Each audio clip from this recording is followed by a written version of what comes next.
Welcome to Isles of Kentucky podcast. I'm your host, Forrest Day, and today I've got the pleasure of John Christopher Vance. He's here, and welcome to the show. Thanks for having me on, sir. Cool, man. So tell me a little bit about your background. Where did you go to high school, college, etc.? I went to Lafayette High School. We might feed into parts of this later if we touch on certain Yeah. topics. One of the weird kids at Lafayette was at certain times of my life earlier on was a liability. It's just turned into one of my greatest assets in a sense. But went to Lafayette, went to UK, was an English major. I enjoyed college, good at it. I was like, I'll just go to college forever. I like what my English professors do. I just want to be one of those. So. Well, it's ultimately what I did. I went to University of Louisville for grad school, got a PhD in rhetoric and composition, became an English professor for 2 years. Then I destroyed my life. Yeah, and that's kind of a little bit about the theme of our show about bouncing back. And so tell me a little bit about music. I know you're a DJ. Yeah, WRFL, Saturdays, 9 a.m. to noon, Unhinged reality show. I do it with my wife, Annabelle. Yeah. Yeah, we play old, mostly 77 to 82 punk, old 60s garage punk primarily, with some floor shaking soul thrown in, maybe some oddball country. Right. Never know. Try to keep it wild. Right on, man. Yeah. So a little bit about your family. I know you got a son, right? Yep, Ben. Yeah, he'd probably want to be on here sometime. We're gonna get him. Yeah. Oh yeah, he likes to be the star of the show. We're gonna get him on. Yeah. And we're gonna get eventually my granddaughter on there. The show is gonna be "What's It Like to Be a 6-Year-Old?" So that should be quite interesting. She doesn't really think the cameras are recording, and that's kind of better because then you get it raw, unvarnished. So yeah, media. Yeah, we get Ben on. We'll just say no. This is just practice, and then he'll unload. Yeah. So tell me a little bit about your journey and insight of how and why I asked you to come on this show. You just dropped the topic bouncing back. Yeah. So is that the theme we're running with here? I guess there's so many angles in, angles out. Narratives interweaving. I can break them down, build them back up.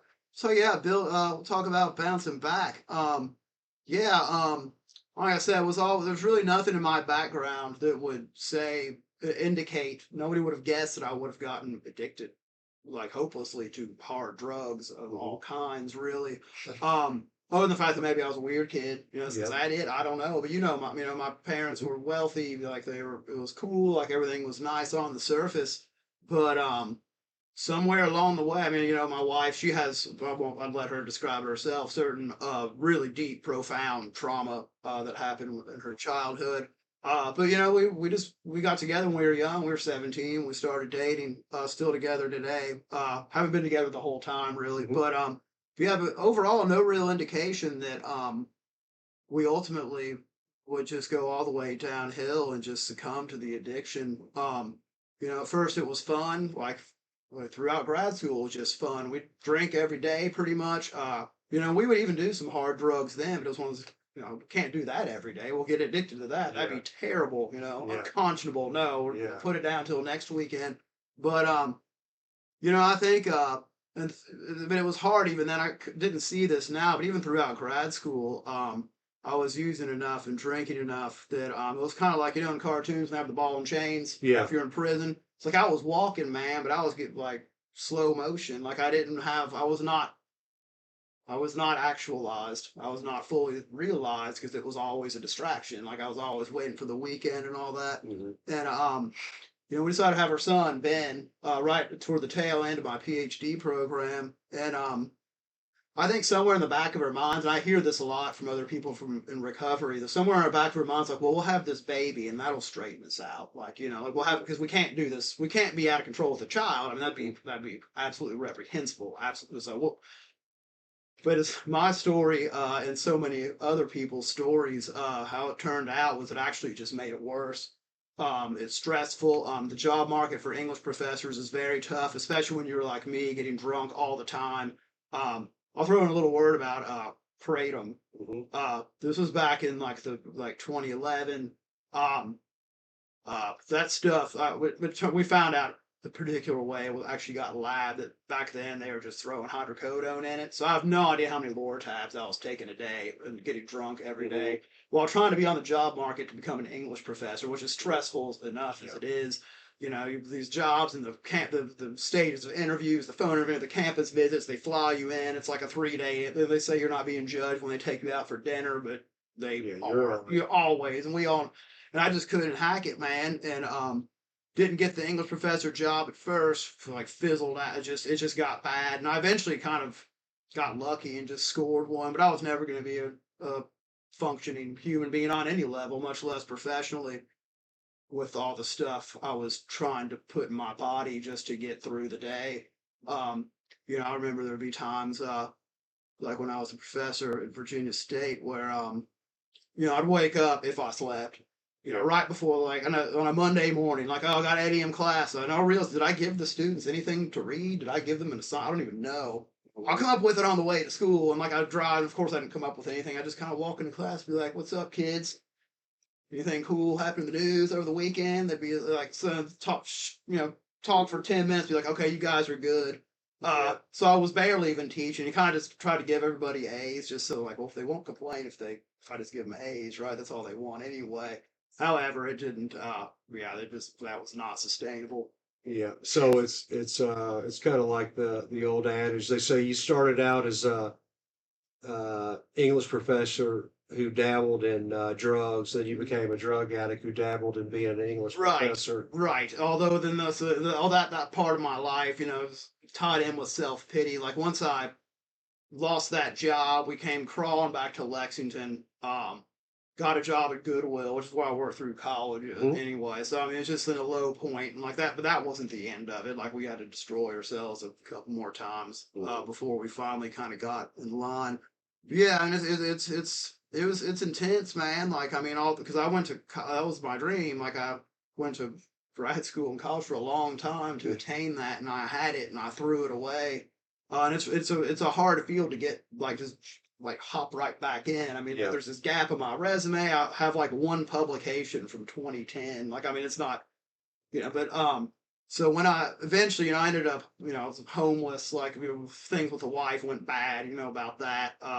Everything, CPS gets involved with our son. It was just a terrible situation. And I was just living completely on the edge of existence. Kind of I wouldn't say suicidal exactly, but like if a bus hit me, cool, or like I wish I would have never existed, all that, just complete despair. The bottom of it, I saw no hope at all. And eventually it was my mom, rest in peace, finally got me into. I was resistant to this, of course. Like it's always the thing you need to do the most. Is always the last thing you want to do. But she put me in a long-term treatment program, the Sheperd's house, and I got there and I was like, this is the stupidest thing. I hate these people. I hate this. This is impossible. Like, the rules. The rules, and speaking of the rules, like petty rules, like, like deep clean, you got to deep clean the kitchen. It was like, I was like, man, I didn't even know baseboards were like a thing you clean, I'm like, and then you like don't get them perfect, and then you get a consequence. You have to sit at the table for a day. I was like, this is insane.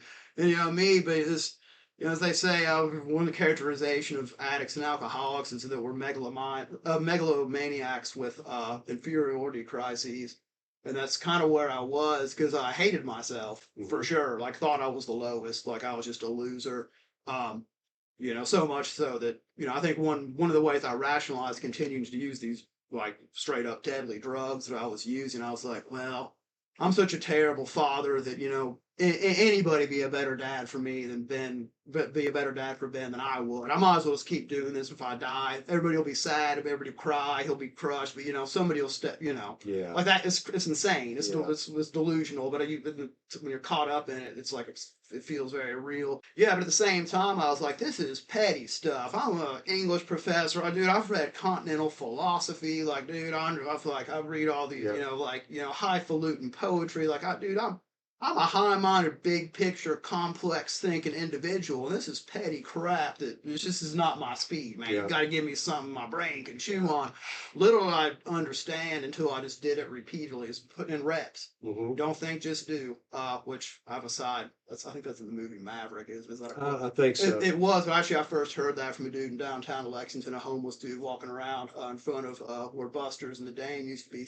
Don't think, just do. Don't think, just do. Absolutely. Annabelle and I noticed that and it stuck in my head. Anyway, I realized that actually the whole reason that I couldn't function as an English professor related directly to my refusal to attend to the petty things that seem meaningless, like things like making your bed. Mm-hmm. You know, I was just undisciplined. I Mm-hmm. lived a life of chaos.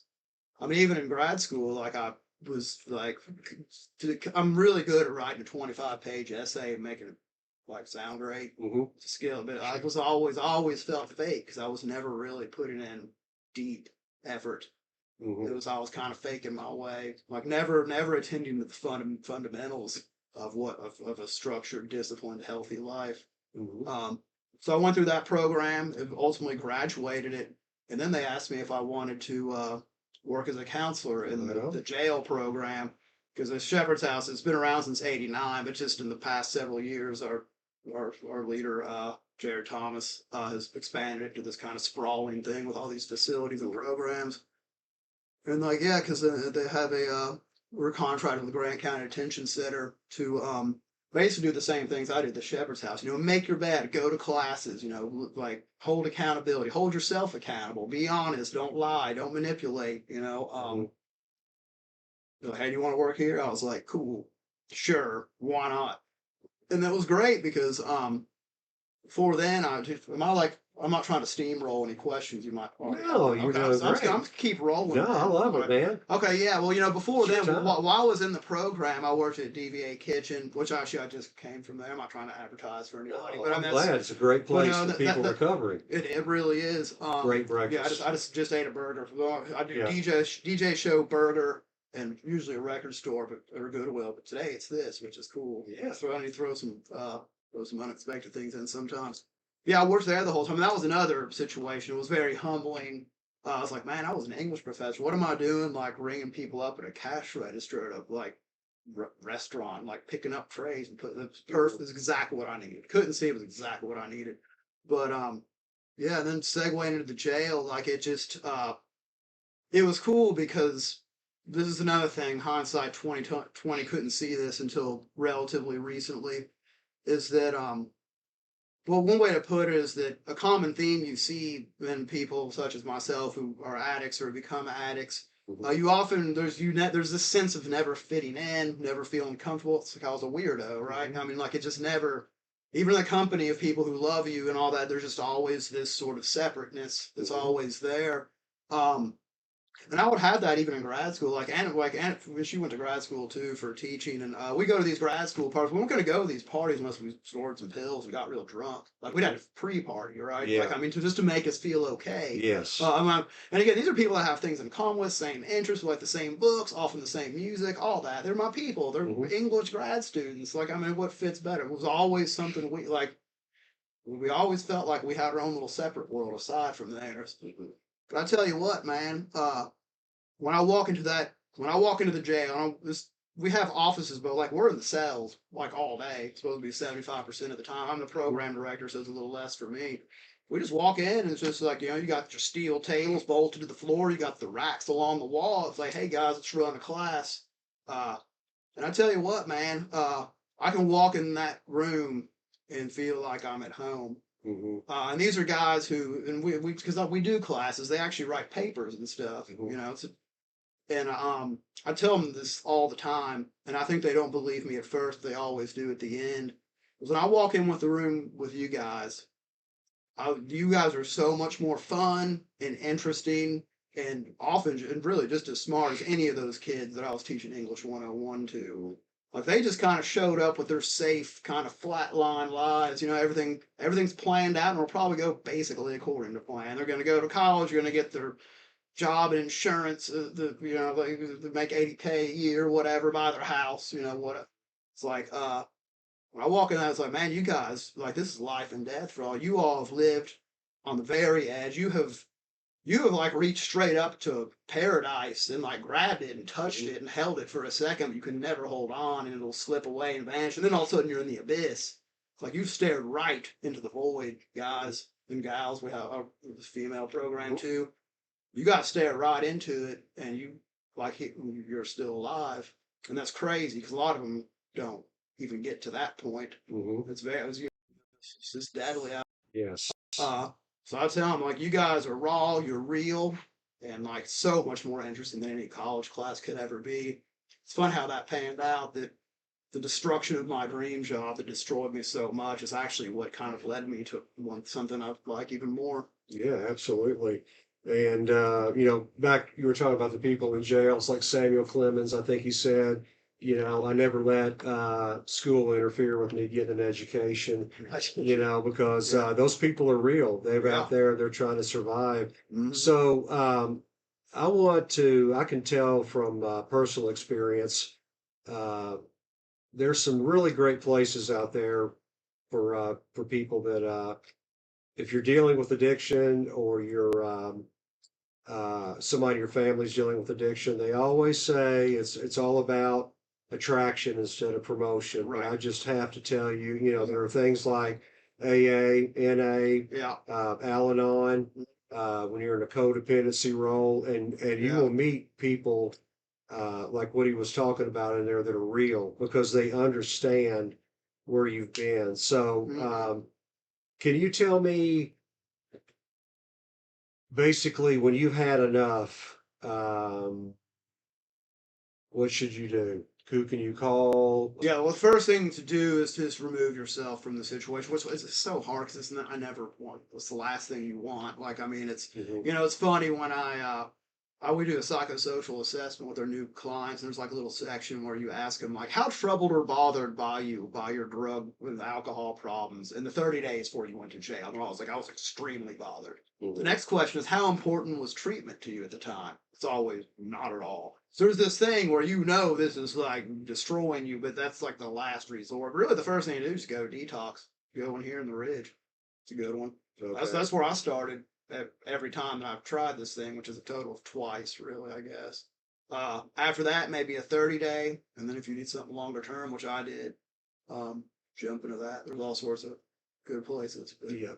And you can find where an AA or Al-Anon meeting or call. Yeah. You can go Yeah, to there's Smart Recovery, there's yeah, Celebrate Recovery. There's a bunch of yeah. them. Yeah, Ridge is open 24 hours a day. You can go in yeah, there and they take insurance and man, if you got a problem, yeah. just Got great please. food for Yeah, real. No yeah, joke. That cafeteria is good. They got that galley full of snacks. Yeah, it's not bad. I that's mean, it's like yeah. you're gonna be like you're probably never gonna be there. Like nobody hits the ridge on a winning streak. However, if you got to be somewhere, that's where it is to be if you want to start the Yeah. build back up. Yeah. Absolutely. And don't be like I was in teens and 20s to where you deal with your anxiety and depression with alcohol and drugs Yeah. because self-medicating is not a good avenue to go down. Talk to somebody and get all that out of your head. Yeah. Yeah, I mean, that's definitely the way. I mean, there's a reason they call it, the American Medical Association consider it a disease because it does actually change the neural pathways and all that. It physically alters the structure and process these chemicals in your brain. And once you cross that line, it's not really uncrossable. I mean, you can't really go back. Um, yeah, I've tried to like I don't do anything anymore because I know where that leads. Mhm. People could offer me a beer, be like, nobody ever really offered me a beer, but if they do, it's like my mom's like, Mhm. I can't drink that beer because if I drink that beer, I will be shooting meth in a dumpster that I also live in within a month and a half. Mhm. And that's a true thing for me. Like it's not true for everybody, but that's just how it goes. It's gonna lead me to where I really want to go. Pick up right where I left off and just go even harder because that's just. And again, like that's it says that in the traditional 12-step programs, they emphasize that, but it's just the evidence is that too. Like we in the jails, we use textbooks from Hazelden. It's all very scientific. and it basically says the same thing. Like, you just can't. Some people can maybe moderate it, and I'm not saying there's different ways. There's different paths to recovery, but I think particularly if you're the type of person who's gone so deep that you end up in a state level inmate in a jail, you probably are better off just never touching it again.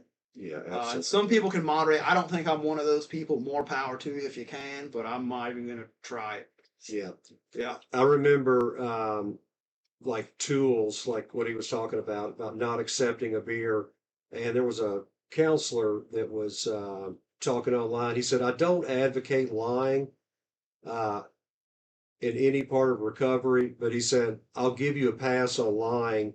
If somebody offers you a beer, just say, well, I can't, I'm the designated driver, or I got drunk last night, and I want to take a day off from drinking, or I can't because of work, Yeah. or whatever you have to do. If you don't have the willpower to just say, I'm done, it's Yeah. okay It is. to have if you got to be cool, with them and have an out, then just say, I drank last night, or I'm taking a break or whatever. Just For sure. just to get out of that situation, situation. and take care of yourself, because you are the one that's responsible for doing that. Yeah.